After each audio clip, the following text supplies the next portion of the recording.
Salam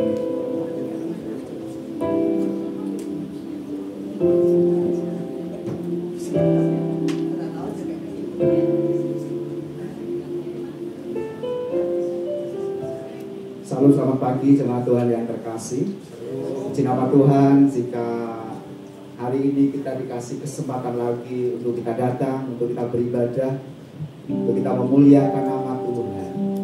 Mari kita menghargai setiap hari untuk kita berjumpa dan bersekutu di hadapan hadirat ini. Saya mengundang seluruh jemaat untuk bangkit berdiri.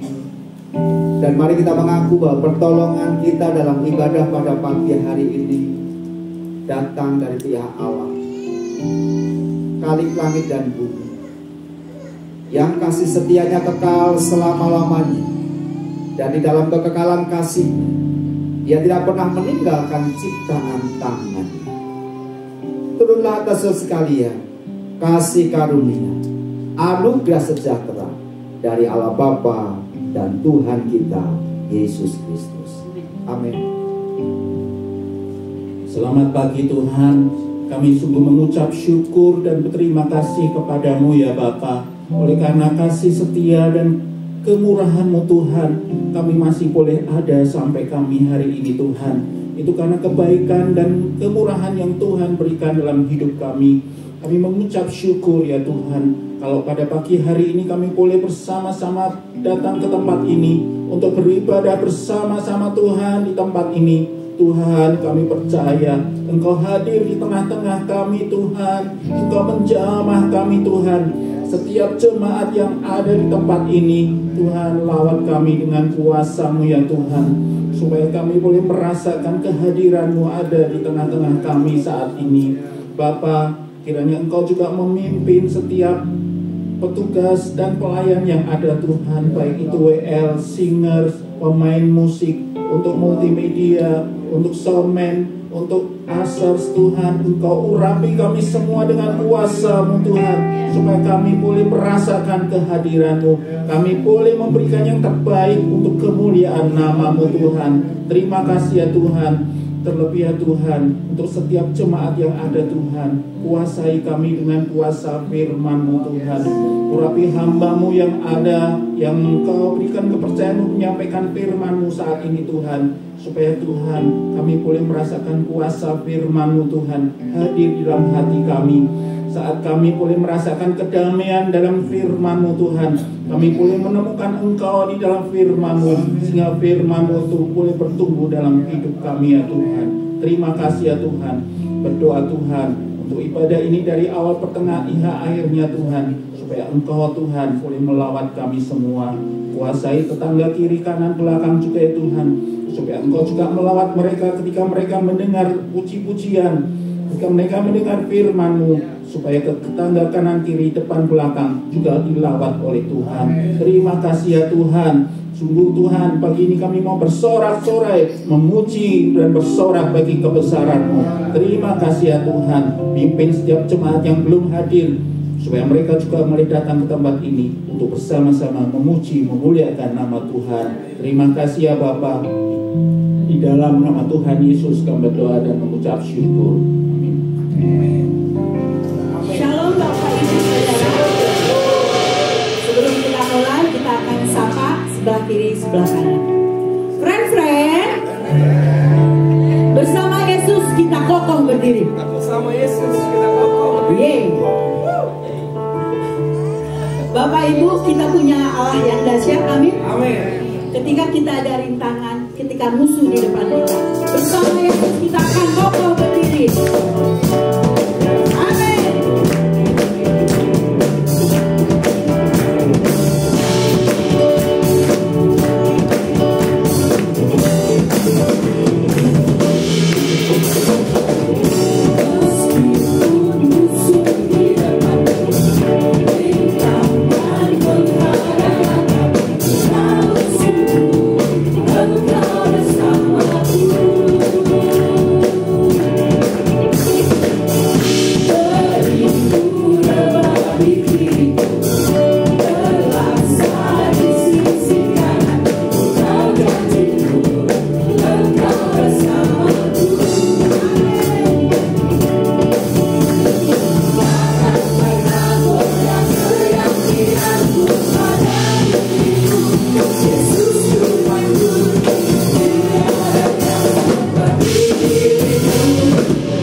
besar kasih yang tercurah bagi dunia, karyamu, kasihmu yang termurni,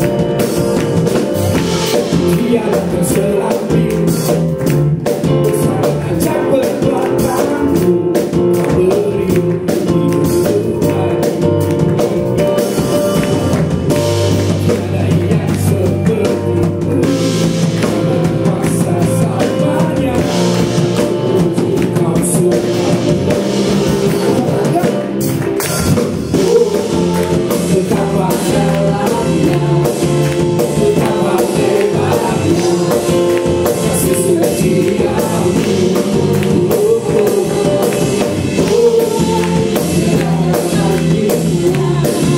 Tiada duanya, tiada serunya. Yesus Tuhanku.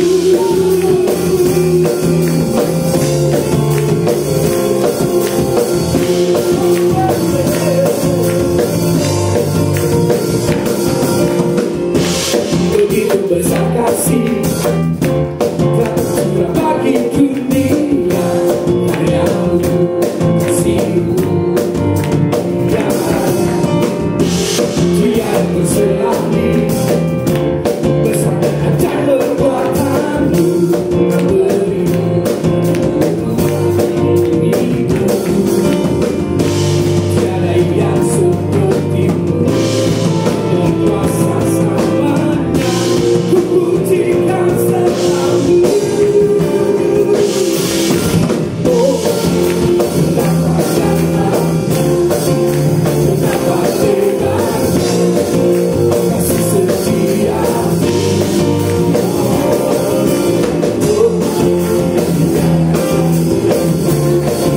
Tiada duanya, tiada serunya. Yesus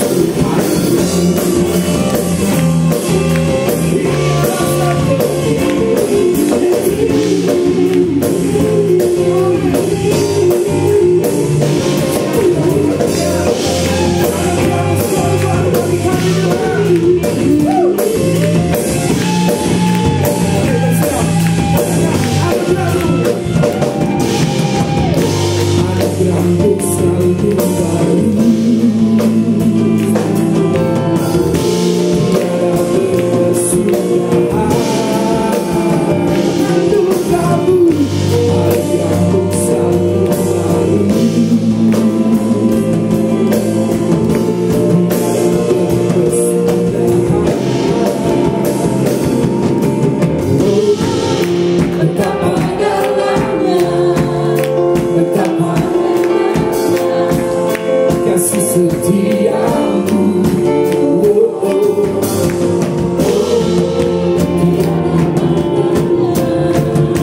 tiada duanya, tiada serunya. Siap-siap. Oh, betapa dalamnya, betapa hebatnya kasih setiamu.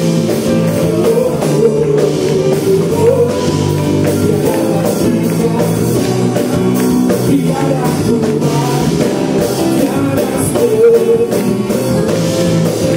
Yesus Tuhan. Oh, betapa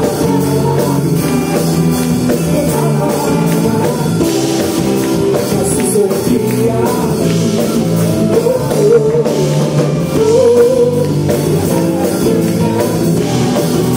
Tiada duanya, tiada serunya. Yesus Tuhan.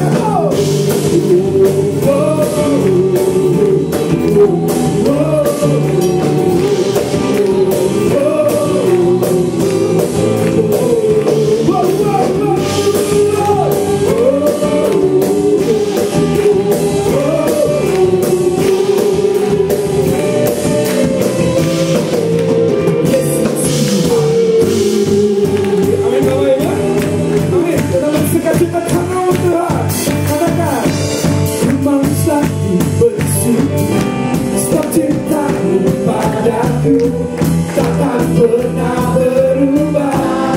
Hatiku percaya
percaya, walaupun bergoncang gunung-gunung berancang, namun kasih setiamu tak berhina. Ku maksa bersyukur sebab cintamu padaku takkan pernah berubah. Hatiku percaya, walaupun bergoncang gunung-gunung berancang, namun kasih setiamu tak berhindari. Ku maksa bersyukur sebab cintamu padaku takkan pernah berubah. Hatiku percaya, walaupun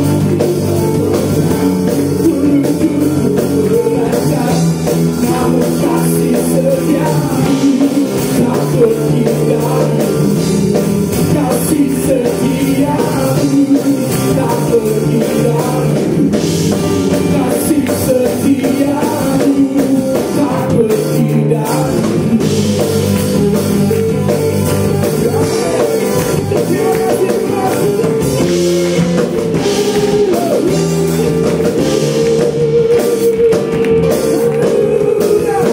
Yesus, sumber cintaku dan sumber sukacitaku Bapak Ibu. Amin. Amin. Dan saya undang anak-anak sekolah minggu.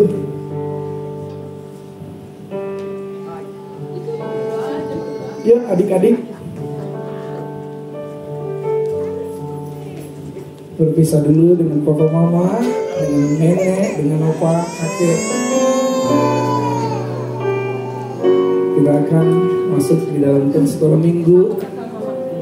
Bapak Ibu, boleh sambil duduk kita melambaikan tangan berdoa untuk anak-anak kita. Tuhan, terima kasih. Ketika kami menaikkan pujian, katakan Engkaulah kuatku, dan betapa dalam kasih-Mu Tuhan. Hati kami percaya, anak-anak sekolah minggu ini pun, anak-anak kecil ini pun mampu Tuhan lawan. Tuhan pegang pikiran mereka, hati mereka, sehingga mereka dari kecil sudah mengenal dan percaya Tuhan Yesus. Saat mereka remaja, dewasa, dan melewati hidup demi kehidupan, mereka mengandalkan Tuhan. Berkati buat guru-guru sekolah minggu yang mempersiapkan firman Tuhan melalui permainan, melalui cerita, melalui pekerjaan tangan. Tuhan ada di sana dan mereka bersukacita Tuhan, karena Tuhan adalah sumber kekuatan, penghiburan, dan juga membuat mereka dapat berdiri teguh sampai remaja dewasa dan siap melewati kehidupan. Terima kasih Tuhan, kami percaya firman Tuhan bagi anak-anak sekolah minggu dapat mereka terima dengan baik. Terima kasih, dalam nama Tuhan Yesus kami berdoa, kami bersyukur. Amin. Silakan anak-anak.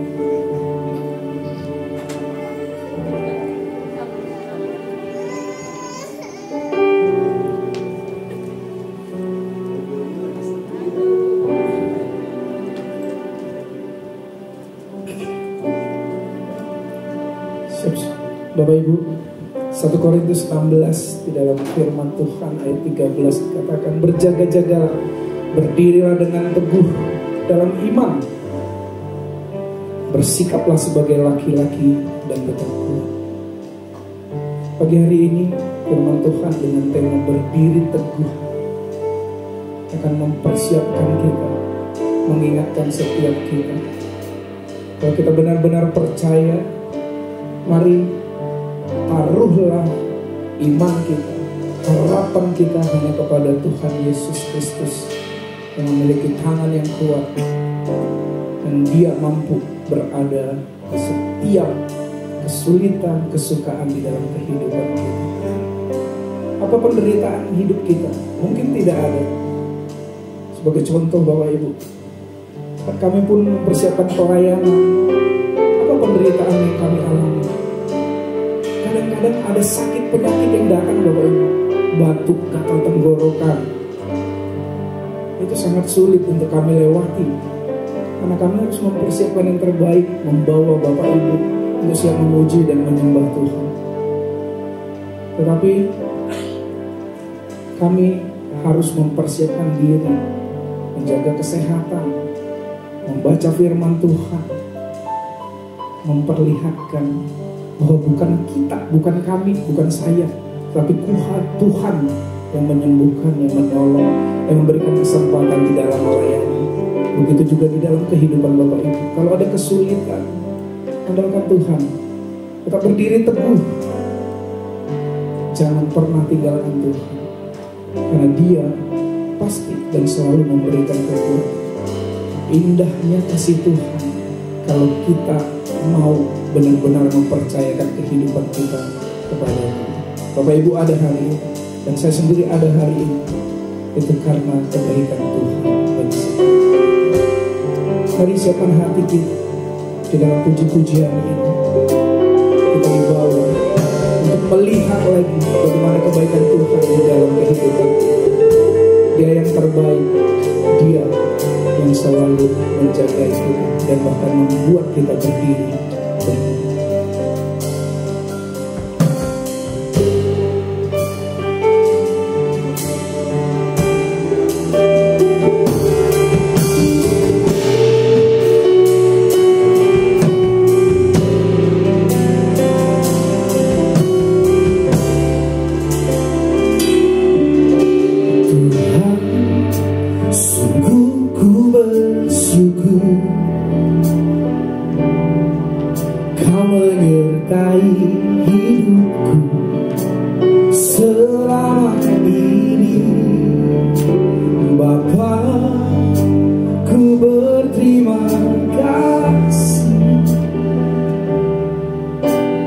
Kasih setiamu yang tak pernah berakhir. Aku ada hari ini karena Tuhan baik dan teramat baik bagiku. Semua yang ku alami bersamamu, ku lewati indahnya kasih Tuhan seperti pelangi. Sehari hujan. Mari imani lagi kasih Tuhan indah seperti pelangi sehabis hujan. Katakan Tuhan, sungguh ku bersyukur.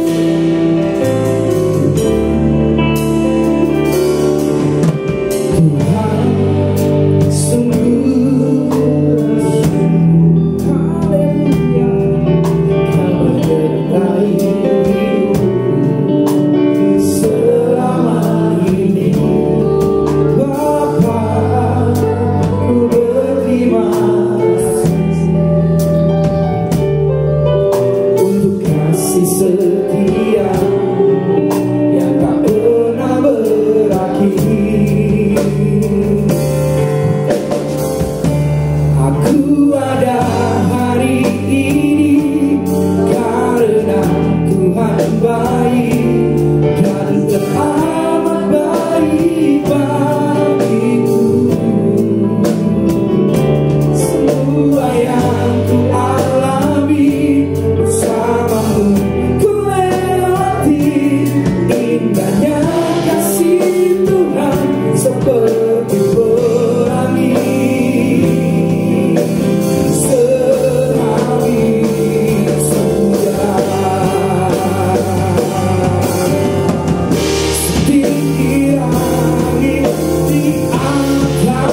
kepada tujuanku.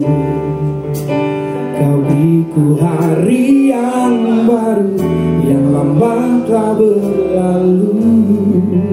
Sekali lagi kata, ku melupakan yang di belakangku. Ku serahkan diriku hanya padamu Yesus, dan ku berlari kepada tujuanku. Kau beriku hari yang baru, yang lama telah berlalu.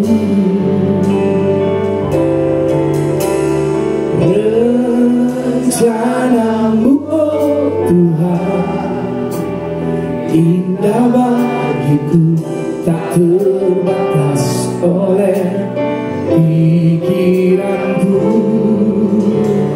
Firman-Mu ya dan amin, sumber kekuatan, Kau pengharapanku, Kau terbaik bagiku.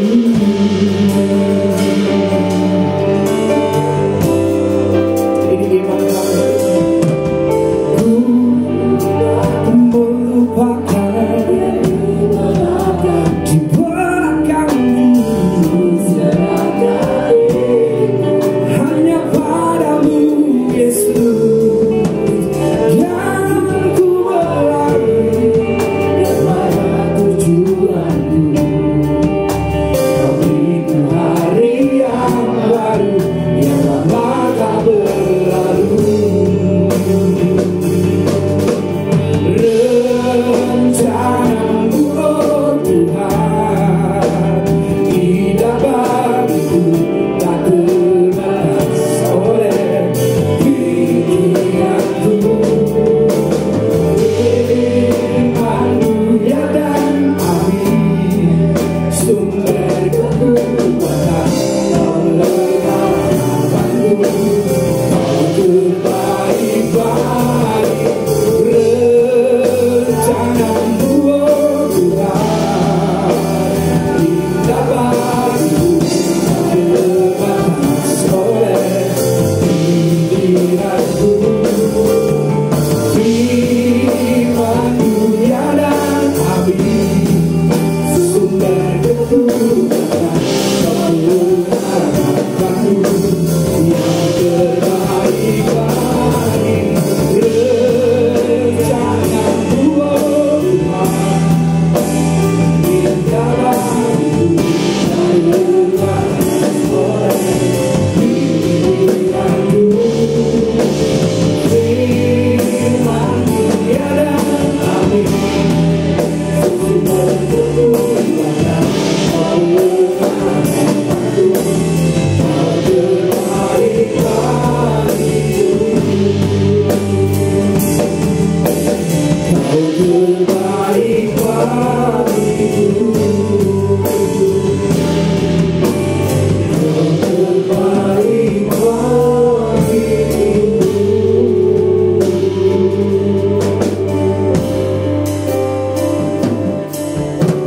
Satu hal yang kami percaya, bahwa hidup kami sebetulnya ada dalam genggaman tangan Tuhan.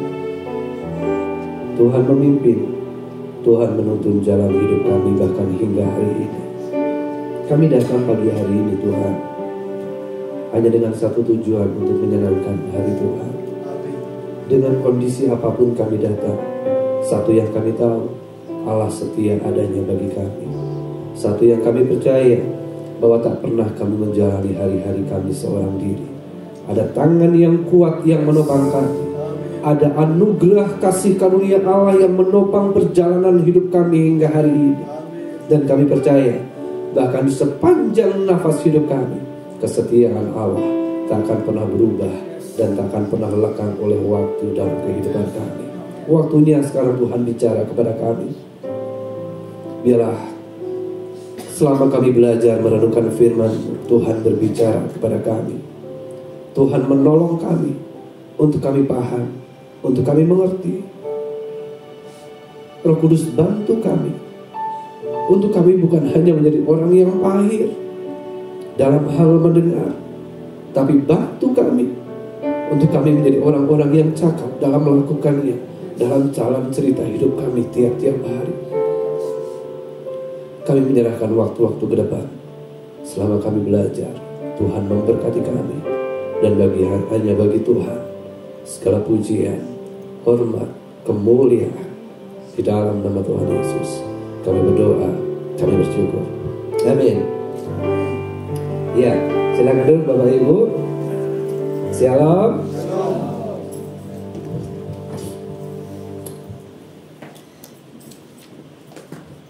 Boleh. Ya, saya bersyukur hari ini boleh ada di tengah-tengah Bapak Ibu kembali. Nah, kalau tadi WL yang bergumul dengan batuk bukan cuma Ngana, kita juga lagi batuk. Saya tidak tahu tadi pagi batuk, bangun pagi jam 3 pas mau ambil gitar, kenapa sakit banget ya tenggorokan saya. Ya sudah, semuanya pasti baik. Iya, Bapak Ibu, pagi hari ini tema yang diberikan kepada saya adalah teguh berdiri. Saya mau mulai dengan satu pertanyaan yang sangat sederhana. Dari mana kita tahu bahwa kita ini orang yang teguh berdiri? Dari mana kita tahu kita orang yang teguh? Iya, betul. Jadi kalau kita mau apakah kita ini teguh atau tidak, nah, tunggu masalah datang. Kalau hidup kita semuanya baik-baik, kita tidak akan pernah teruji bahwa kita ini orang yang teguh atau tidak. Iman kita itu akan goyah atau tidak, itu tidak akan teruji pada momen ketika semuanya baik-baik saja. Tetapi justru ketika badai itu datang, persoalan datang, nah momen itulah yang akan menolong kita untuk melihat diri kita. Apakah kita memiliki iman yang kokoh? Apakah kita memiliki iman yang teguh? Atau sebaliknya. Nah, saya pikir ini paradigma yang kita sama-sama miliki dalam kita menjalani hidup ini. Karena begini, bahwa realita kehidupan manusia itu seringkali ada dalam sebuah keadaan yang penuh dengan keputusasaan. Kehidupan manusia itu tidak pernah statis, dia selalu dinamis. Dan seringkali manusia berada pada situasi keadaan di mana kita mengalami keputusasaan, kita melihat tidak adanya harapan dalam kehidupan. Nah, momen itulah yang kemudian akan menolong kita untuk kita melihat apakah menguji iman kita, apakah kita teguh atau kita tidak teguh. Nah, persoalannya adalah begini, seringkali ketika seseorang mengalami persoalan dalam hidup, ketika kita menghadapi keputusasaan dalam hidup, maka tiga hal tidaknya orang mengalami yang dialami banyak orang atau bahkan mungkin kita hari ini. Secara fisik, kita melihat banyak berita ada orang yang minum racun, bunuh diri, gantung diri dan lain sebagainya. Keputusasaan, tidak adanya harapan dalam hidup, dia mencelakakan dirinya, dia mengalami dia membuat dirinya sendiri celaka secara fisik. Bukan hanya fisik, orang bisa putus asa, hilang harapan, dan mentalnya pun kena. Makanya hari-hari ini cukup ramai dengan istilah mental health, gitu ya. Ada orang-orang yang ketika mengalami persoalan hidupnya dalam penderitaan, maka orang-orang lari kepada narkotika. Orang berpikir bahkan bahwa ketika mereka menikmati mengkonsumsi narkoba, semuanya akan baik-baik. Ya baik-baik hanya ketika kita fly. Tapi begitu sadar, kita akan melihat keadaannya jauh lebih buruk dari yang pernah kita bayangkan. Ada banyak orang berlari kepada minuman-minuman keras, obat-obatan. Daerah Malanger, Cirebon itu, wah itu luar biasa itu. Ya, daerah Cicadas itu luar biasa. Satu kali saya ketemu dengan seorang BNN, dari anggota BNN. Saya bilang, Bu, ibu itu cerita. Satu kali dia bikin pertemuan dengan anak-anak di daerah Cicadas itu. Dia bilang begini, kalau saya kasih kamu hari ini uang 500.000, sekarang kamu butuh berapa menit untuk bisa beli tramadol? Nggak sampai 15 menit. Artinya memang untuk mereka mendapatkan itu ada dalam lingkungan yang sangat dekat dengan mereka. Nah, ketika anak-anak muda tidak lagi melihat harapan, hidupnya putus asa tentang masa depan, mereka terserang secara mental dan berlari pada hal-hal yang salah. Bahkan spiritual. Ada banyak orang yang lari kepada perdukunan, mereka lari kepada penyembahan berhala, mereka percaya kepada ramalan. Orang tidak lagi meletakkan iman pengharapannya kepada Tuhan. Nah, hari ini saya berharap kita akan sama-sama belajar dari tema kita tentang teguh berdiri. Filipi pasal yang pertama ayat 27 sampai ayat yang ke-30. Filipi yang pertama ayat yang ke-27 sampai ayat yang ke-30 dikatakan begini. Hanya hendaklah hidupmu berpadanan dengan Injil Kristus, supaya apabila aku datang aku melihat, dan apabila aku tidak datang aku mendengar, bahwa kamu teguh berdiri dalam satu roh dan sehati sejiwa berjuang untuk iman yang timbul dari berita Injil, dengan tiada digentarkan sedikit pun oleh lawanmu.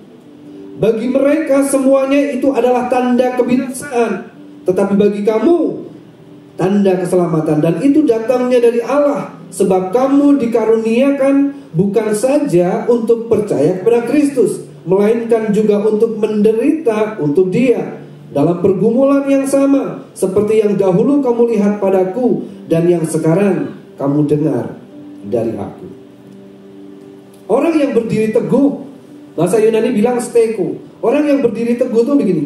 Orang yang tetap berdiri, ada pada posisi berdiri, dia tidak tergoyahkan, bahkan dia menolak untuk mundur satu langkah pun. Sekalipun ada banyak serangan, sekalipun ada serangan dari berbagai arah, dia menolak untuk mundur. Itu orang yang berdiri dengan teguh. Nah, ini digambarkan seperti seorang prajurit. Seorang prajurit kalau udah maju ke medan tempur, gak ada istilah mundur. Sekalipun nyawa harus dikorbankan bagi negaranya, mereka tidak akan memilih untuk lari dari medan pertempuran. Mereka akan memilih untuk tetap berdiri dengan teguh.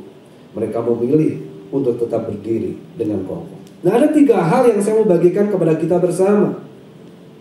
Mari kita menyadari Bapak Ibu bahwa setiap orang percaya, kita ini dipanggil bukan untuk menyerah dan menghindar dari berbagai tantangan, dari berbagai penderitaan, dari berbagai persoalan. Kita dipanggil untuk tetap berdiri dengan teguh di tengah-tengah dunia yang sementara hilang harapan. Kita dipanggil bukan untuk lari dari masalah, kita dipanggil untuk tetap berdiri teguh. Amin. Ayat 27 dikatakan begini, hanya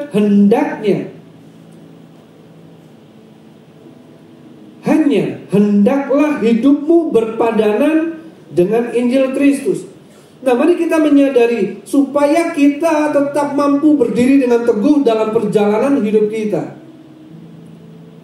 Maka yang pertama yang mesti kita pahami, yang mesti kita ingat, kita katakan buat diri kita sendiri. Penting untuk kita hidup berpadanan dengan Injil Kristus. Berpadanan itu sebanding. Berpadanan itu artinya layak. Berpadanan itu artinya sesuai dengan standar nilai-nilai Injil. Bukan hanya ketika hari Minggu, tapi dalam seluruh aspek hidup kita. Baik dalam ruang private maupun dalam ruang publik. Seharusnya nilai Injil itu tercermin dari kehidupan setiap kita. Hidup yang berpadanan dengan nilai Injil. Nah, Bapak Ibu Saudara, mari kita menyadari bahwa kehidupan orang Kristen, kita dipanggil untuk mencerminkan sikap kita sebagai warga kerajaan Allah, bukan dunia ini. Kita dipanggil untuk mencerminkan sikap kita, perilaku kita, kehidupan kita yang mencerminkan bahwa kita ini warga kerajaan Allah. Kenapa Paulus perlu menyampaikan ini? Di kota Filipi, mereka sangat bangga, orang-orang Filipi bangga karena mereka menjadi bagian dari pemerintahan Romawi. Status mereka menjadi koloni Romawi itu menjadi sebuah kebanggaan bagi mereka. Tetapi Paulus mengatakan kepada orang-orang Kristen di Filipi, kalau dunia ini mereka membanggakan status mereka sebagai bagian dari Romawi, tetapi tidak dengan kamu. Kamu berbangga bukan karena kamu bagian dari Romawi. Kamu bangga karena kamu adalah warga kerajaan Allah. Kamu bangga karena kamu adalah milik Kristus. Apa yang Paulus ajarkan itu tidak mudah.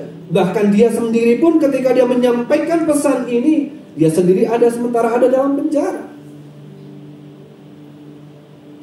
Tetapi keteladanan bahwa dia tetap berdiri dengan teguh, dia tidak tergoyahkan, dia memilih untuk tidak mundur sekalipun. Ada sebuah pesan yang sangat kuat yang disampaikan kepada jemaat hari ini. Kalau kita bicara tentang kerajaan Allah, Basileia, itu bicara tentang pemerintahan Allah atas kehidupan kita. Basileia itu bicara tentang otoritas Allah atas kehidupan kita. Nah, ketika Paulus mengatakan hendaknya hidupmu berpadanan dengan Injil Kristus, karena kamu adalah warga kerajaan Allah, Paulus sedang menyampaikan, kamu sebagai warga kerajaan Allah seharusnya, kalau kamu warga kerajaan Allah, maka Allah lah yang memerintah atas hidupmu. Karena kita warga kerajaan Allah, seharusnya Allah yang memegang otoritas penuh atas kehidupan kita. Cara kita berpikir, cara kita bersikap, cara kita berkata, cara kita menjalani hidup, seharusnya semuanya ada dalam otoritas dan pemerintahan kendali kedaulatan Allah. Makanya kita semakin hari sebagai orang Kristen seharusnya kita semakin berpikir dan mencermati diri. Setiap hari, apakah perkataan saya hari ini sesuai dengan kehendak Allah, layak, patut, sesuai dengan standar nilai-nilai Injil atau tidak? Apa yang saya katakan kepada anak saya, apakah kata-kata berkat atau kata-kata kutuk? Apa yang saya katakan kepada pegawai saya, apakah kata-kata makian atau kata-kata berkat? Apa yang kita katakan kepada suami, kepada istri, kepada saudara-saudara seiman kita? Apa yang kita pikirkan, apa yang kita ucapkan, apa yang kita lakukan dalam hidup kita, itu akan mencerminkan apakah Allah menjadi pemerintah atas hidup kita atau dunia ini yang sementara memerintah kehidupan kita.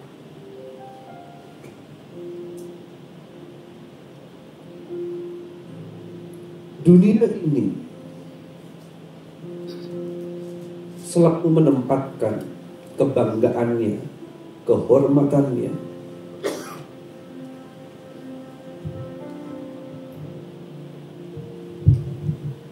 dunia ini selalu menempatkan kebanggaannya, kehormatannya seringkali pada hal-hal yang sifatnya materi. Mereka menempatkan kebanggaannya kepada popularitasnya, statusnya, jabatannya. Tetapi Paulus mengatakan, bukan itu. Kebanggaanmu adalah karena kamu memiliki Kristus. Makanya Paulus sampaikan, kamu jangan kompromi dengan dunia ini. Orang-orang di Filipi, karena mereka menjadi pengikut Kristus, maka mereka mengalami tekanan yang tidak sederhana. Secara sosial, secara politik, secara ekonomi. Kalau mereka dagang, gak ada orang yang mau beli dagangan mereka. Kalau mereka mau beli, gak ada pedagang yang mau jual dagangannya kepada mereka. Bisa kita bayangkan situasi yang seperti ini. Secara politik mereka ditekan oleh pemerintahan Romawi. Secara sosial masyarakat mengucilkan, memarginalkan mereka. Di tengah semua tekanan kenyataan yang terpampang di depan mata mereka, Paulus berkata, kamu mesti berdiri dengan teguh. Tetaplah hidup berpadanan dengan Injil Kristus. Bagaimana hari kita hari ini, hidup kita hari ini? Ketika kita sekolah, ketika kita bekerja, ketika kita berkomunitas, apakah hidup kita mencerminkan nilai-nilai Injil yang pada akhirnya menolong banyak orang untuk berjumpa dengan Kristus? Ataukah kita justru menjadi batu sandungan bagi orang lain? Bukankah seharusnya kita menolong banyak orang untuk berjumpa dengan Kristus? Bukankah seharusnya kita menolong banyak orang untuk semakin berjumpa dengan kebenaran? Sehingga semakin hari, siapapun yang jalan dengan kita, makan dengan kita, duduk dengan kita, berbincang dengan kita, semakin hari hidup mereka semakin berubah kepada arah Kristus. Tidak mudah tantangan yang dihadapi orang-orang Filipi. Dan itu yang terjadi hari-hari ini kan. Ini kan fenomena yang lagi ramai, login. Nah, iya, ada banyak artis, ada banyak orang-orang yang cukup populer, dan kemudian hari ini pada akhirnya mereka memutuskan untuk meninggalkan imannya kepada Kristus. Satu kali ada anak remaja nanya ke saya, "Kadit gimana tuh itu? Si ini. Biarin aja." Kok biarin? Kalau orang Kristen sampai meninggalkan imannya, buat saya, selama dia menjadi Kristen pasti dia gak ada gunanya. Kalau dia sadar betul tentang inti kekristenan, dia sadar betul tentang siapa Kristus, dia akan jadi jual Kristus.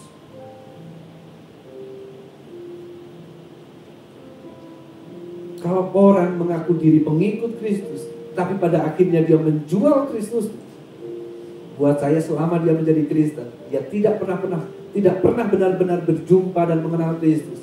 Bahkan selama menjadi Kristen, dia pasti nggak ada gunanya. Pasti nggak ada dampaknya bagi orang lain.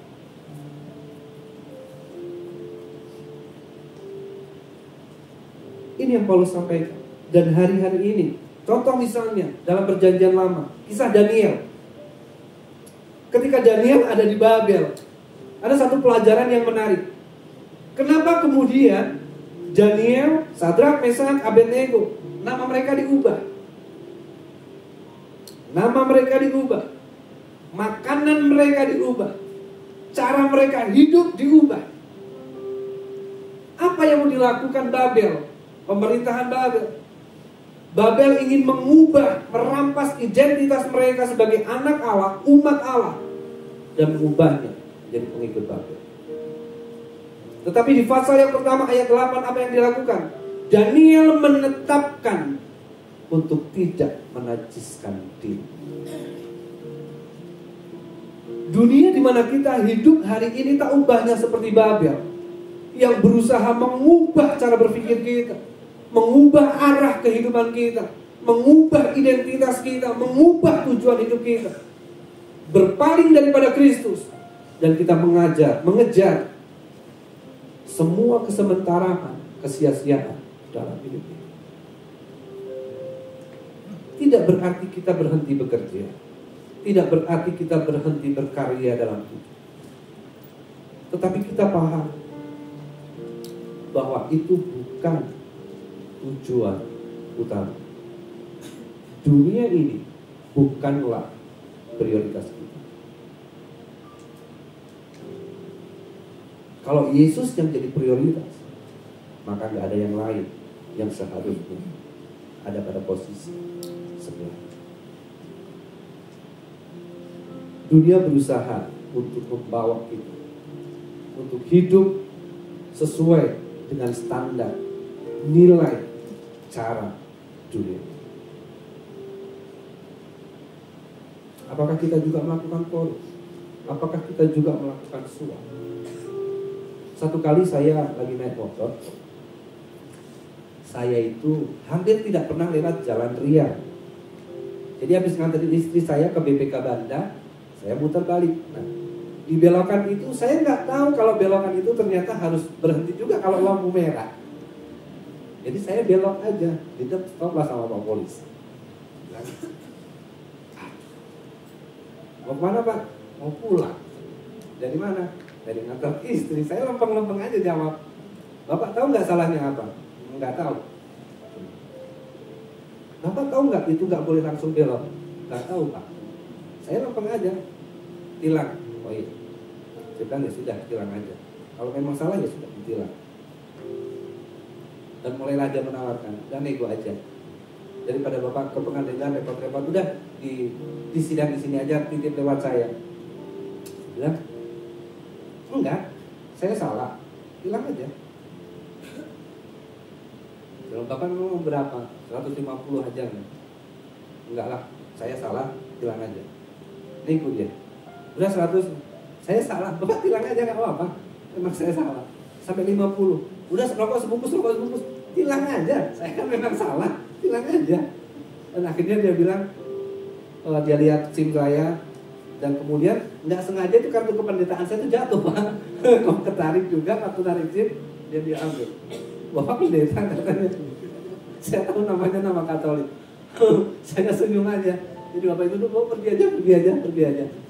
Bapak Ibu tahukah bahwa dunia ini di mana kita hidup ada banyak orang-orang yang modelnya seperti itu, berusaha menawarkan kita, membawa kita, mempengaruhi kita untuk kita hidup sesuai dengan aturan sistem yang dunia ini ajarkan.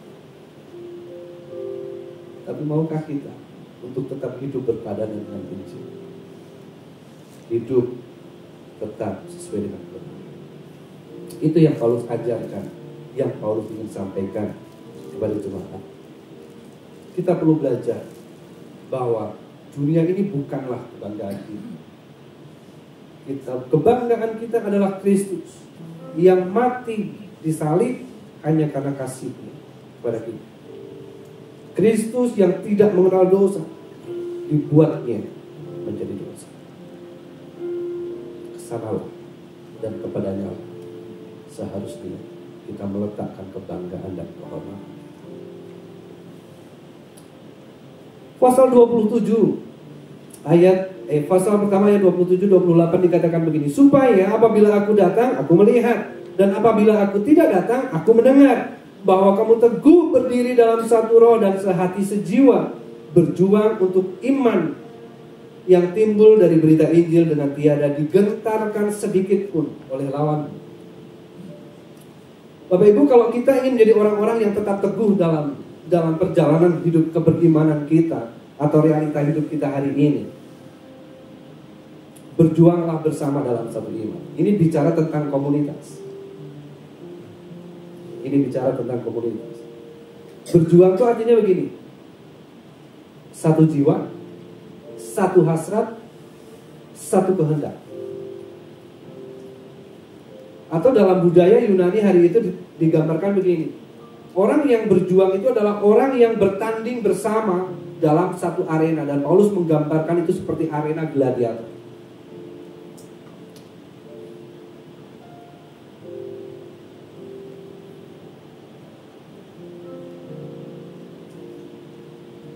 Kehidupan kekristenan kita, karena kita sebagai satu tubuh Kristus, maka seharusnya kita menyadari bahwa dalam kehidupan kekristenan kita, perjuangan kita itu melibatkan seluruh anggota tubuh Kristus. Ada seorang penulis buku yang bernama Robert Weber.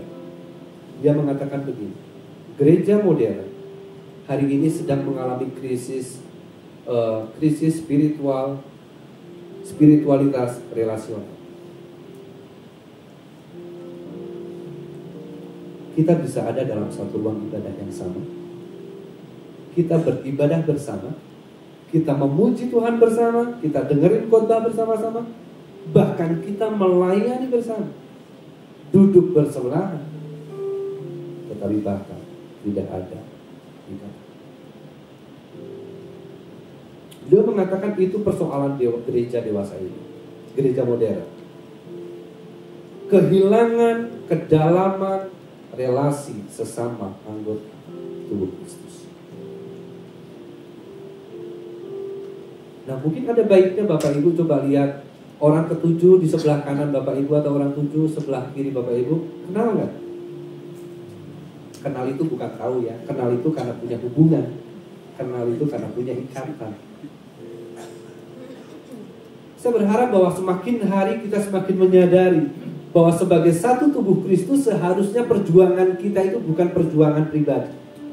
Kemenangan yang kita raih seharusnya bukanlah kemenangan pribadi, tetapi menjadi sebuah perjuangan dan kemenangan bersama. Gereja mula-mula mengajarkan itu kepada kita seharusnya. Ketika orang lain mengalami penderitaan, mereka merasakan hal yang sama.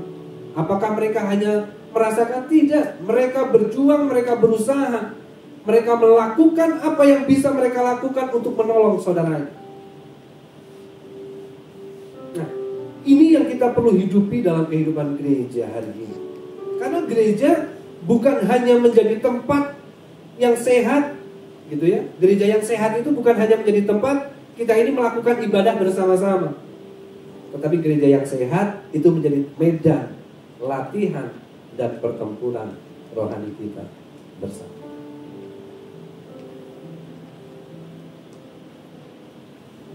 Orang Ambon punya istilah yang sangat menarik. Ale rasa, beta rasa. Apa yang kamu rasa, itu yang saya rasa. Air matamu, air matamu. Bahagia, bahagia. Deritamu, derita. Pergumulan, harapan, doa itu menjadi pergumulan, doa, dan harapan. Bisa kita bayangkan jika sebuah gereja, setiap gereja memiliki kekuatan kesatuan seperti ini, sehati sejiwa, satu hasrat, satu jiwa, satu kehendak, berada dalam medan tempur bersama-sama, berjuang bersama. Bisa kita bayangkan kekuatan seperti apa yang akan dilahirkan. Contoh sederhana kan begini, Bapak Ibu ini kalau dipukul pakai satu jari sakit nggak? Enggak. Tapi kalau 5 jari bisa jadiin satu, sakit nggak? Ada yang mau coba? Kekuatan sebuah kesatuan itu akan menghasilkan kekuatan yang sangat besar. Dan Paulus mengingatkan kepada jemaat di Filipi, berjuanglah bersama-sama dalam iman sebagai satu tubuh Kristus. Bapak Ibu, kalau kita punya masalah, bergumul, kemudian ada saudara seiman kita datang, dia nggak ngapa-ngapain, maksudnya dia tidak menolong kita mungkin secara materi atau apa, tapi di dalam tekanan, beban pergumulan kita yang berat, kemudian seseorang datang dan dia menepuk pundak kita, kuat ya bro? Apa yang kita rasa? Ketika kita lelah, ketika kita penat, ketika kita rasanya tidak sanggup, dan seseorang datang menepuk bahu kita, kuat ya bro? Kita jalan sama-sama. What do you feel? Kita tidak akan merasa bahwa, oh iya ya, ternyata saya nggak menjalani hidup ini sendiri. Ada banyak pasang mata yang memperhatikan dan peduli dengan hidup. Itulah satu tubuh Kristus. Kenapa kalau yang diinjak kaki, yang obatin tangannya, yang teriak mulutnya, yang nangis matanya? Nah, itu satu-satu. Ale rasa, John Stott pernah bilang begini, iman pribadi itu selalu berakar dalam komunitas iman. Artinya iman kita secara personal itu seringkali berakar dari iman secara komunitas. Di dalam komunitas kita seharusnya kita akan semakin diteguhkan, semakin dikuatkan.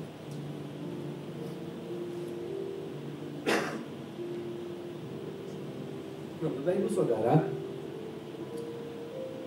berjuang itu menjadi sesuatu yang menarik, karena memang tidak mudah, tidak gampang dalam realita hidup ini. Beberapa hari yang lalu saya belajar, saya berdoa sama Tuhan. Saya bilang, Tuhan, saya ingin belajar sesuatu. Karena memang di Komsel kami sedang bicara tentang sacrifice. Saya bicara dengan teman-teman tentang pengorbanan. Kemudian paginya saya berdoa, Tuhan, ajar saya lah untuk gimana berkorban. Karena berkorban itu pasti sakit. Nah, saya itu di rumah ada 2 laptop, dan saya pikir laptop yang satu itu udah jarang banget dipakai, jadi saya pikir saya mau jual. Ada 2 gitar, yang satu masih cukup baru dan gak pernah dipakai, jadi saya pikir saya mau jual. Saya posting, dijual laptop, gitar.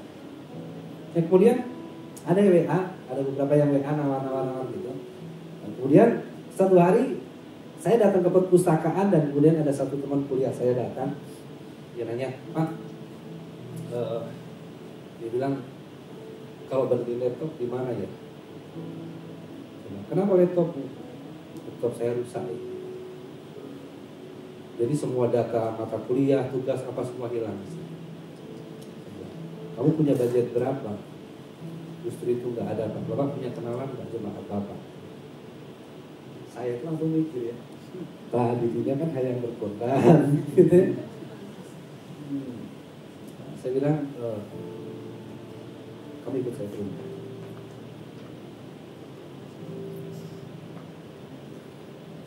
Pakai aja laptop. Sepanjang kamu butuh, kamu pakai. Setelah kamu nggak butuh, kalau ada orang lain yang butuh,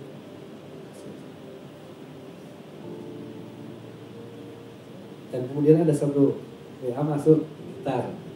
Saya pikir, lumayan lah ya, jual gitar. Ya mungkin dijual 2 juta masih laku lah. Lumayan buat nambah-nambah uang kuliah. Kemudian ada satu yang nawar, anak dari Cirebon, dari GIA Cirebon. Dia bilang, oh boleh, mau dibayar berapa? Mau dijual berapa kak? Berapa kak? Saya itu orangnya nggak bisaan bu, benar. Kalau mau jual berapa? Bilang, berapa kamu mau bayar aja lah. Saya bilang, ya nanti ya kok. Oke. Nah, kemudian ada satu teman saya di Jawa, dia sedang pelayanan juga. Nggak pernah dia lihat status saya, tapi hari itu dia lihat status saya. Dan dia bilang, Rik, gitarmu mau dijual? Iya. Mau dijual berapa? Emang buat siapa? Saya bilang, buat saya. Kenapa gitarmu? Dia fotoin. Dia gitar di gereja udah kayak begini, udah dilakban, udah begini. Saya bilang, ya sudah. Bilang kirim alamatmu, besok pagi saya. Jadi berapa? Doain aja. Belajar untuk bisa merasakan sebagai satu tubuh Kristus, terlepas dia tidak satu sinode atau apapun, tapi satu tubuh Kristus seharusnya bisa merasakan. Yang ketiga kita belajar begini. Ayat 29-30. Sebab kepada kamu dikaruniakan bukan saja untuk percaya, melainkan juga untuk apa? Mau nggak? Melainkan juga untuk menderita untuk dia. Dalam pergumulan yang sama seperti yang dahulu kamu lihat pada aku dan yang sekarang kamu dengar tentang aku. Paulus mengajar kepada kita untuk kita melihat bahwa penderitaan itu sebagai sebuah karunia rohani. Karunia karis itu anugerah. Paulus mau mengatakan bahwa kalau hidup kita berpadanan dengan Injil, maka sebagai orang-orang percaya ketika kita mengalami penderitaan karena nama Kristus, maka penderitaan itu bukanlah sebuah kutukan, tetapi itu adalah sebuah kehormatan. Sulit ya untuk melihat penderitaan sebagai sebuah kehormatan. Pasti tidak mudah. Acap kali kita akan komplain, kita marah dengan Tuhan. Tetapi apa yang Paulus ajarkan begini, ini bicara tentang counter intuitive grace. Bicara tentang apa ya? Logika terbalik tentang anugerah. Ketika dunia mengatakan bahwa penderitaan adalah kutukan, ketika orang-orang Yahudi pada hari itu menganggap bahwa orang yang menderita itu adalah sebuah kutukan karena dosa, Paulus menganggap bahwa penderitaan karena nama Kristus maka itu adalah sebuah kehormatan, sebuah anugerah. Ini bicara tentang cara pandang kita. Mungkin kita berpikir bahwa iya ngomong enak, yang ngalamin. Pertanyaan sekarang begini, apakah Paulus sendiri sedang mengalami situasi yang enak? Enggak. Dia sementara ada di dalam penjara. Ketika Paulus berkata bahwa anggaplah penderitaan itu sebagai sebuah kasih karunia, Dia sedang mengatakan bahwa ini bukan sekedar tentang penderitaan.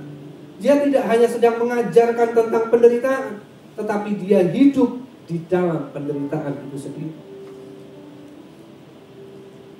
2 Korintus pasal yang ke-11 ayat 23 sampai 28. Paulus mengatakan dengan jelas kepada kita betapa hebatnya penderitaan yang dialami karena nama Kristus. Penderitaan yang dialami karena Injil. Disesah, didera, karam kapal, kelaparan, kedinginan, telanjang. Situasi yang sangat sulit dia alami. Itu sebabnya dia bisa berkata, anggaplah penderitaan itu sebagai sebuah kasih karunia, seperti yang kamu lihat padaku.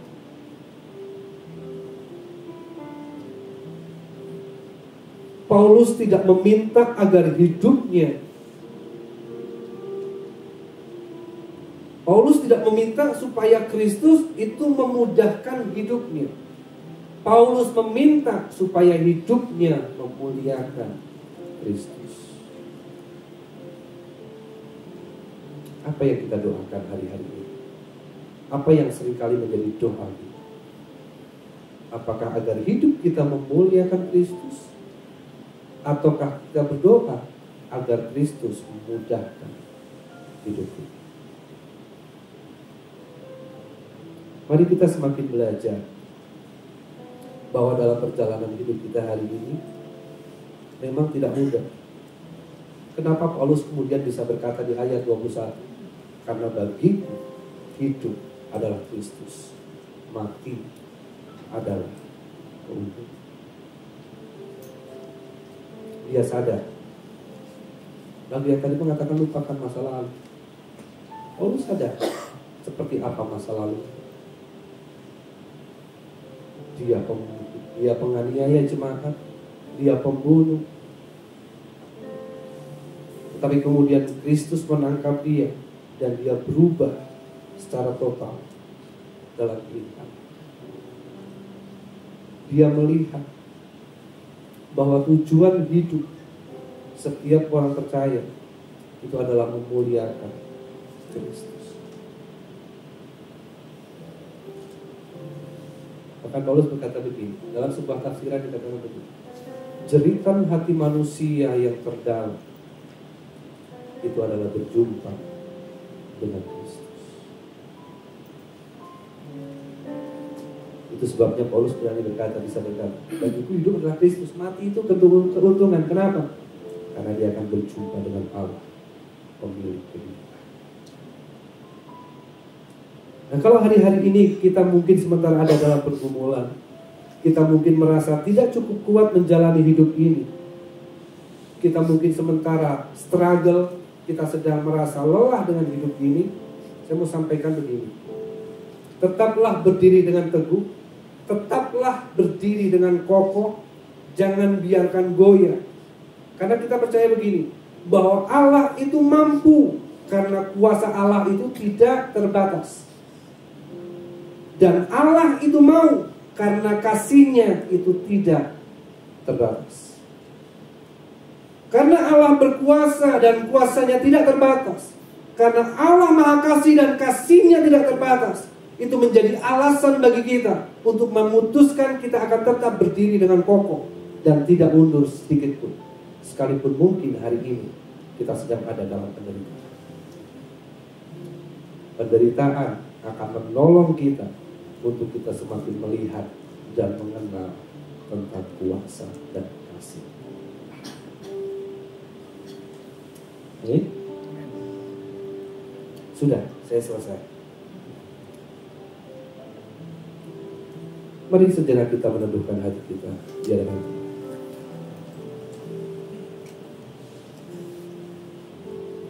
Saya rindu kita nyanyikan satu lagu, sekali Yesus, selamanya Yesus. Setelah itu nanti kita bersama-sama.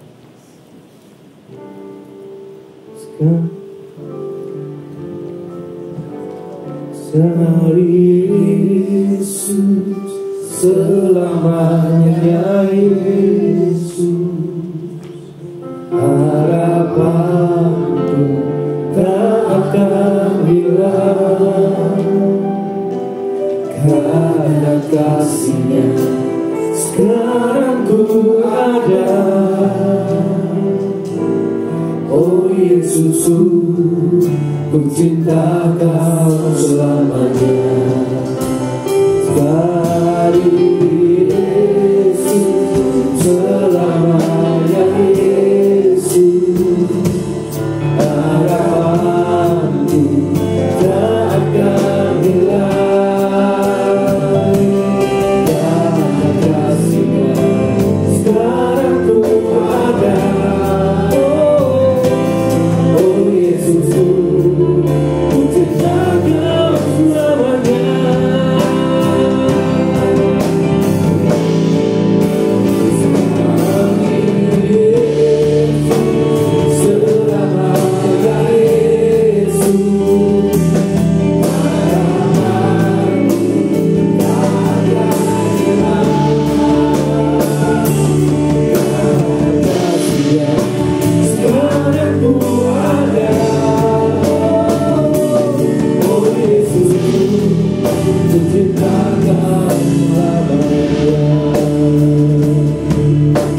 Ini doa kami Tuhan, bahwa sekali Yesus selamanya tetap Yesus. Kami menyadari bahwa perjalanan hidup kami, perjalanan keberimanan kami, perjalanan pengiringan kami kepada Tuhan tidak selalu mulus, tidak selalu mudah. Tetapi kami pun menyadari bahwa sejak dari awal Engkau berkata bahwa barang siapa mau mengikut Aku, ia harus menyangkal dirinya, ia harus memikul salibnya setiap hari. Kami menyadari bahwa dalam perjalanan kami, pengiringan kami akan Kristus, acap kali kami harus bertemu dengan jalan-jalan yang terjal. Kehidupan kami berhadapan dengan berbagai cerita, realita yang penuh dengan penderitaan. Tapi hari ini kami belajar bahwa Engkau berkata kepada kami supaya kami menjadi orang-orang yang tetap berdiri dengan kokoh. Kami berdiri dengan teguh. Kami mengambil posisi untuk tidak mundur, tidak bergeser selangkah pun ketika kami berhadapan dengan tantangan dan kesulitan dalam kehidupan kami. Kami menyadari, kami percaya bahwa ada Allah yang Maha Kuasa, Allah yang berdaulat, Allah yang tidak terbatas kasih-Nya, yang selalu menopang dan menyertai jalan hidup kami. Tuhan bantu kami supaya kami senantiasa hidup kami, seluruh kehidupan kami sejalan sesuai dengan nilai-nilai kebenaran. Kami hidup berpadangan dengan Injil. Bantu kami, tolong kami supaya kami hidup berjuang bersama-sama sebagai satu tubuh Kristus. Kami saling menopang, kami saling menguatkan, kami saling memperhatikan satu dengan yang lain. Bantu kami juga Tuhan, untuk pada akhirnya kami memiliki cara pandang yang benar tentang penderitaan. Kami percaya bahwa ketika Tuhan mengizinkan kami ada dalam situasi yang sulit, Tuhan tidak pernah membuat supaya kami celaka dan binasa dalam hidup kami. Kami tahu Tuhan ingin supaya kami semakin hari semakin mengenal, semakin kaya dengan pengalaman berjalan dengan Tuhan. Karena itu bantu kami Tuhan, biarlah mulai hari ini sampai kepada masa depan, dalam kami menjalani hidup kami tiap-tiap hari, kami berpegang teguh kepada janji firman-Mu, dan kami tetap berdiri kokoh sebagai orang-orang yang mengasihi dan dikasihi Allah. Terima kasih Tuhan, Hamba-Mu selesai berbicara, Tuhan terus berbicara, Tuhan mengajar kepada kami masing-masing dalam perenungan dan pembelajaran kami setiap hari. Bagi Tuhan seluruh kemuliaan, di dalam nama Tuhan Yesus kami berdoa dan mengucap syukur. Mari kita sama-sama katakan amin.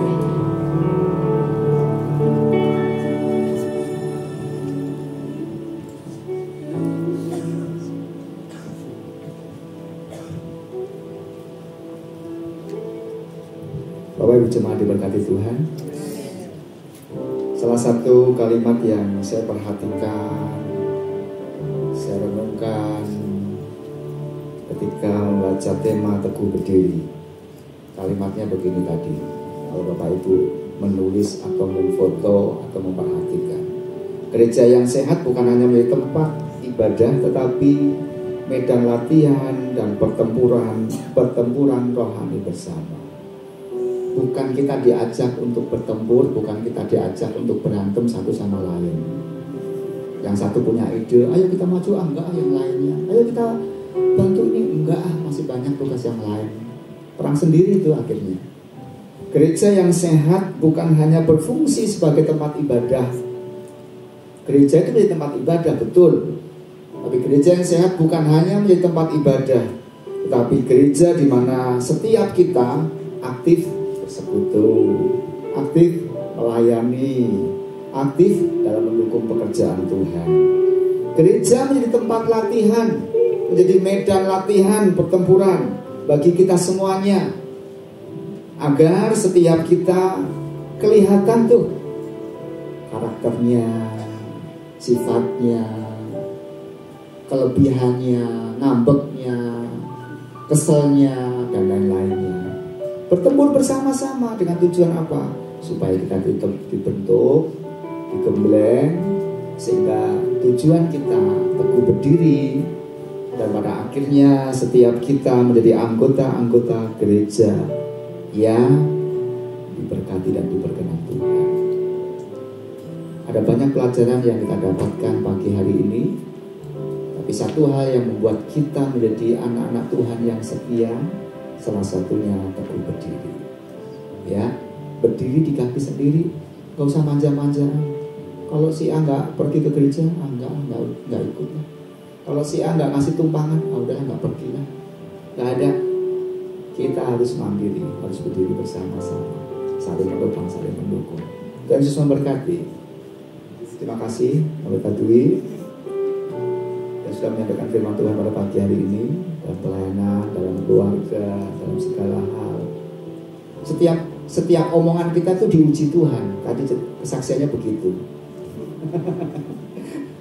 Tapi kita belajar, semuanya akan mendatangkan kebaikan. Di minggu kedua kita akan memberikan persembahan untuk pekerjaan Tuhan. Yang pertama, persembahan 4 berlian mendukung pelayanan K dan B, kesaksian dan pengabdian, minimal Rp5.000. Itu setiap bulan, setiap minggu kedua. Dan yang kedua, persembahan tantangan, persembahan yang selalu kita persembahkan untuk mendukung pekerjaan Tuhan di tempat ini, di Lion Baladia. Saya persilahkan para kolektan untuk maju ke depan, mempersiapkan pelayanan, dan kita akan memberikan yang terbaik bagi Tuhan. Mari kita berdoa. Bapa di dalam surga, kami mengucap syukur Engkau sudah mengingatkan kepada setiap kami bahwa perjuangan kami tiada akhir. Di kali ini, di minggu kedua ini, kami diajar untuk teguh berdiri dengan prinsip-prinsip bahwa kami beribadah, kami bersekutu, kami melayani, kami memberi, kami mendengar firman Tuhan, dan kami melakukan yang terbaik bagi Engkau. Tolonglah kami untuk kami melakukan dan mempraktikkan kebenaran firman-Mu. Sebentar kami akan memberikan yang terbaik bagi Tuhan lewat persembahan tantangan yang kami berikan untuk mendukung pekerjaan Tuhan di dalam Baladewa, dan persembahan 4 berlian untuk mendukung pelayanan misi, pelayanan K dan B. Tuhan, kiranya Engkau yang memberikan kami kerelaan dan kerinduan untuk memberikan yang terbaik. Pakai bidang keuangan, bendahara yang akan mengelola dengan berkat-berkat yang dengan persembahan yang kami berikan, agar semuanya itu membawa nama Tuhan ditinggikan dan berkat-Mu disediakan bagi kami. Dalam nama Tuhan Yesus kami berdoa, haleluya, amin.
Teens usia 12 tahun ke atas untuk ikut keseruan camping bersama dalam acara First Camp Dare You to Grow pada tanggal 27 hingga 28 Juni di Cikole.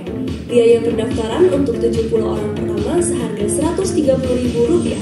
Jadi, tunggu apa lagi? Segera daftar dengan QR Code di bawah ini ya. See you guys! Shalom para ladies Gia Lengkong Besar. Siap-siap yuk.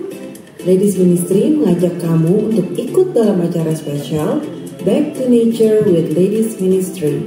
Kita akan jalan santai bersama di alam terbuka untuk menikmati udara segar dan kebersamaan yang penuh sukacita.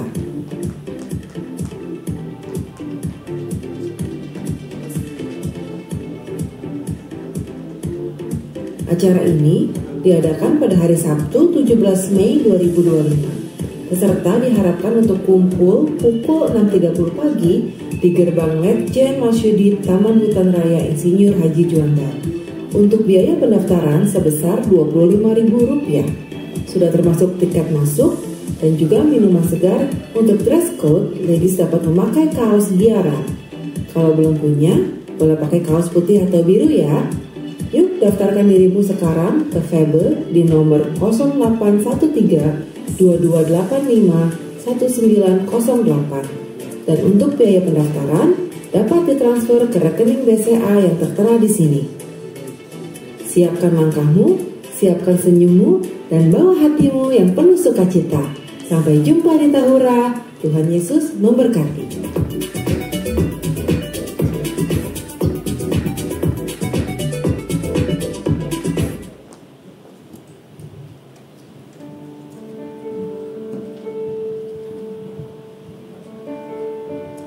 Ya, shalom semuanya. Shalom. Ladies and gentlemen, ya, aduh luar biasa.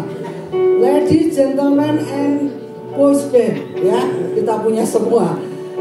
Terima kasih Pak Dwi yang sudah menyampaikan firman Tuhan untuk kita teguh berdiri, ya. Bukan hanya sendirian, tapi kita sebagai jemaat Tuhan, kita sama-sama saling menopang. Amin, Bapak Ibu. Amin, ya. Selamat datang saya ucapkan kepada ada Bapak Ibu yang baru pertama kali hadir pada pagi hari ini, yaitu Bapak Lazarus dan Ibu Linawati. Kita berikan tepuk tangan ya. Juga Bapak Indrawan. Pak Indrawan mungkin sudah pernah juga ya? Atau baru sekali Pak? Sudah pernah ya? Ya, ada 2 kali. Selamat bergabung di Rayon Baladewa ini. Kami menantikan kedatangan Bapak Ibu di minggu-minggu berikutnya ya.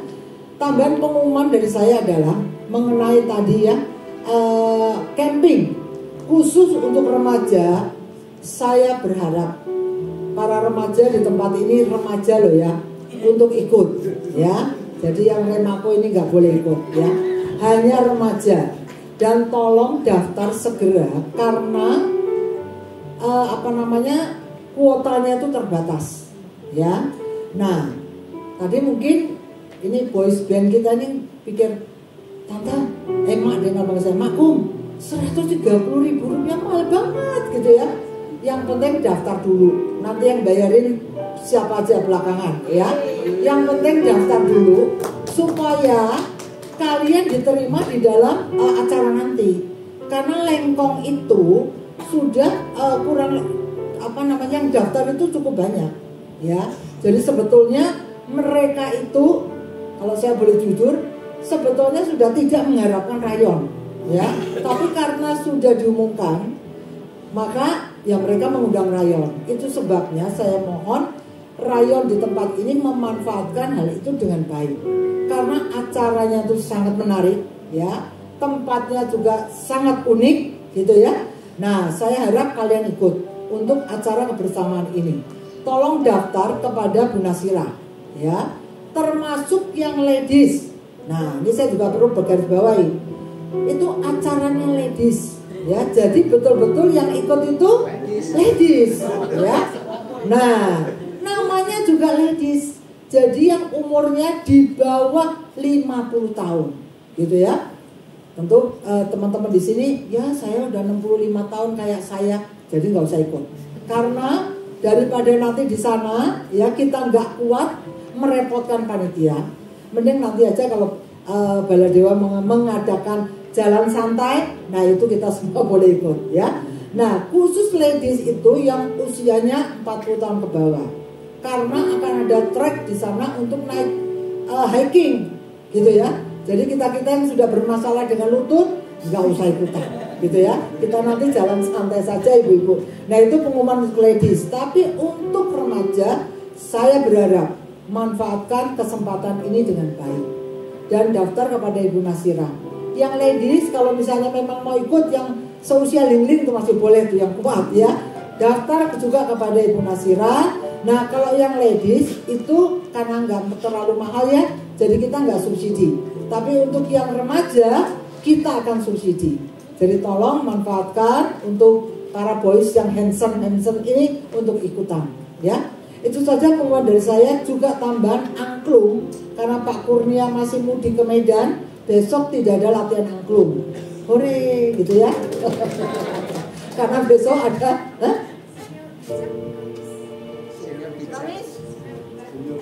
senior bijak. Oh ada ya, hari Rabu. Oh iya betul. Sorry. Hari Kamis itu ada senior bijak. Ya, silakan juga daftar kepada Ibu Nasira. Yang ikut nanti jam 9 seperti biasa kumpul di tempat ini. Masa cepat banget ya senior bijak, baru berapa minggu yang lalu Paskahan sekarang udah senior bijak lagi ya. Nah, kita berharap yang biasa gift setiap hari Rabu kita tetap ada ya. Doa Jumat jangan lupa dinantikan kedatangan Bapak Ibu sekalian untuk kita berdoa. Bapak Ibu ya, biasanya berdoa itu yang umur di atas 50 tahun ya. Bapak Ibu nggak usah takut, pulangnya dianterin pulang sama saya, sama Pak Polus yang nggak ada Jumat besok, saya nggak ada ya. Nah, jadi tolong Bapak Ibu kalau yang punya beban ya, juga terbeban mendoakan rayon ini, datanglah setiap Jumat di tempat ini jam 6 sampai jam 7, paling lama 7.15, paling lama-lamanya 7.30 ya. Nah saya berharap teman-teman bisa mendukung untuk prayer encounter ini ya. Itu saja pengumuman dari saya. Yuk kita pamit berdiri, kita akan akhiri ibadah kita pada pagi hari ini. Kita akan berdoa ya. Bapa dalam surga, kami mengucap syukur kalau kembali Tuhan ingatkan kepada kami bahwa perjuangan kami ini tidak pernah berakhir. Tema bulan ini mengusung tema-tema yang mengingatkan kita bahwa perjuangan kami, perjuangan hidup kami, perjuangan iman kami itu belum berakhir sampai nanti kami dipanggil pulang oleh Tuhan. Minggu lalu kami boleh diingatkan bagaimana kami sebagai prajurit Kristus kami mempunyai totalitas. Dan minggu ini kami semakin diingatkan untuk kami teguh berdiri di tengah-tengah tantangan zaman yang tidak mudah. Baik itu dari segi sosial, politik, ekonomi, Tuhan tidak mudah saat ini. Tetapi kami percaya, sebagaimana teladan dari Rasul Paulus yang mempunyai satu wawasan bahwa penderitaan yang kami alami saat ini itu adalah kasih karunia Tuhan. Tuhan, kami tahu di antara jemaat-jemaat Tuhan saat ini, kami juga sedang mengalami pergumulan Tuhan. Baik itu pergumulan sakit penyakit, baik itu pergumulan masalah keluarga, pergumulan ekonomi. Tidak mudah Tuhan. Mungkin kami hampir menyerah, mungkin kami merasa tidak punya harapan. Tetapi Tuhan, firman-Mu mengingatkan kepada kami, ada contoh real seorang hamba Tuhan. Di dalam kesulitannya, penderitaannya, dia juga tidak menyerah. Tapi dia juga dapat berkata, bagiku hidup adalah Kristus, mati itu keuntungan. Tuhan, penderitaan yang Rasul Paulus alami tidak sebanding dengan kemuliaan yang dia terima kelak. Itu sebabnya mampukan kami Tuhan, sebagai tubuh Kristus, kami tetap teguh berdiri, menghadapi kesulitan, menghadapi tantangan. Kami dipanggil untuk teguh berdiri, bukan untuk menyerah. Terima kasih Tuhan, Kau memberkati hamba-Mu Bapak Pendeta Dwi Kurniawan yang sudah menyampaikan firman Tuhan. Tuhan, Kau beri kekuatan, kesehatan, memberkati pelayanannya, keluarganya, kami serahkan dalam tangan Tuhan. dimanapun dia ditempatkan oleh Tuhan, Engkau akan menyertai, mengurapi, memberikan berkat-berkat-Mu menyertai dalam kehidupannya. Tuhan, kami berdoa untuk setiap jemaat Tuhan yang hadir pada pagi hari ini. Kami percaya kami pulang tidak sama seperti kami datang. Kami pulang dengan membawa pengharapan bahwa di dalam Tuhan pengharapan kami tidak pernah sia-sia. Kalau kami tetap teguh berdiri bersama-sama dengan Tuhan, kami tahu Tuhan kami tidak berjuang sendirian, tapi ada Tuhan yang menyertai kami, yang menopang kehidupan kami dan membawa kami kepada kemenangan. Tuhan, terima kasih untuk setiap pelayan-pelayan Tuhan yang sudah mengambil bagian, mulai dari Asyir, Kolektan, juga Tuhan tim multimedia, juga Tuhan tim worshiper. Tuhan, Engkau membalas seluruh jerih lelah mereka dengan berkat-Mu yang berkelimpahan. Kami percaya Tuhan, pelayanan yang mereka lakukan tidak pernah sia-sia Tuhan. Tuhan, Engkau memberkati, beri mereka kesetiaan. Kami menyerahkan Tuhan akan teman-teman kami yang tidak hadir pada hari ini, dimanapun mereka berada. Tuhan Yesus, Engkau juga menolong mereka, memberkati mereka, menyembuhkan sakit penyakit mereka. Tuhan, sebentar kami mau pulang, sertai perjalanan pulang kami, tibakan di rumah kami masing-masing dengan selamat. Kami ingat juga Tuhan bagi bangsa dan negara kami yang mengalami kesulitan juga saat ini. Krisis global dunia juga dialami oleh bangsa dan negara kami. Kami berdoa untuk para pemimpin yang ada, presiden dan seluruh aparat pemerintahan yang ada. Berikan kepada mereka Tuhan hati yang takut akan Tuhan. Berikan kepada mereka iman dan harap kepadamu saja Tuhan. Dan biarlah mereka boleh melihat di negara ini bisa tetap ada sampai saat ini, karena ada Yesus yang senantiasa menyertai, memberkati. Ada banyak anak-anak Tuhan yang mendoakan bangsa dan negara kami ini. Oleh sebab itu, tolonglah Tuhan supaya negara ini bisa keluar dari krisis ekonomi, dari krisis global yang ada. Terima kasih ya Bapak, terima kasih. Kami menyerahkan sepanjang minggu ini ke dalam tangan Tuhan. Engkau menyertai setiap langkah kehidupan kami, mulai saat ini sampai kami bertemu pada minggu mendatang. Tuhan memberkati. Terpuji namamu ya Bapa. Kami doakan untuk teman-teman kami yang baru hadir saat ini. Biar kiranya minggu depan mereka juga boleh bersama-sama dengan kami beribadah di tempat ini. Terpuji namamu ya Bapa. Di dalam nama Tuhan Yesus kami berdoa. Kita akan menantikan berkat Tuhan. Terima Tuhan yang terkasih, setelah kita bersama-sama beribadah, kami diberkati lewat persekutuan dan lewat perjumpaan dalam Tuhan. Jalani sepanjang sepekan ini dengan yakin dan percaya sebagai prajurit-prajurit Kristus, teguh berdiri karena kekuatan kita bersumber dari Tuhan datang. Mari arahkan mata hati, tengadahkan tangan dan terimalah berkat. Tuhan memberkati engkau dan melindungi engkau. Tuhan menyinari engkau dengan wajahnya dan memberi engkau kasih karunia. Tuhan menghadapkan wajahnya kepadamu dan memberi engkau damai sejahtera.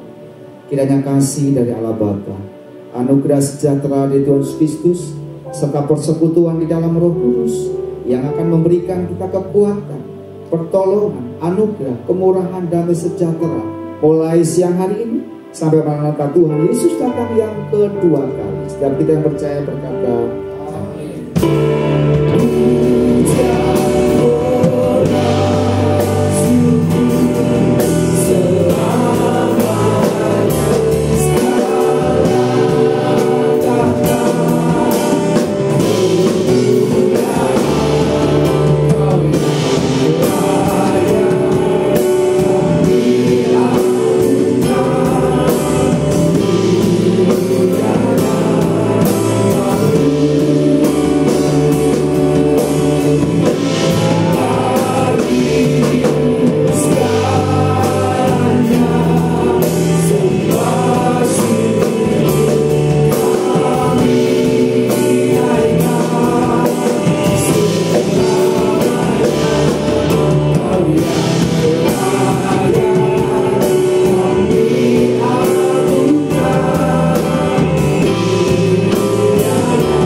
ibadah kita selesai, silakan berdoa teduh.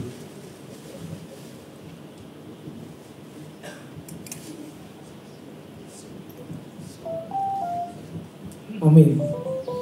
Happy Sunday, segenap penata-layan mengucapkan selamat hari Minggu dan selalu dipakai Tuhan dan menjadi alat kemuliaan Tuhan. Tuhan Yesus memberkati.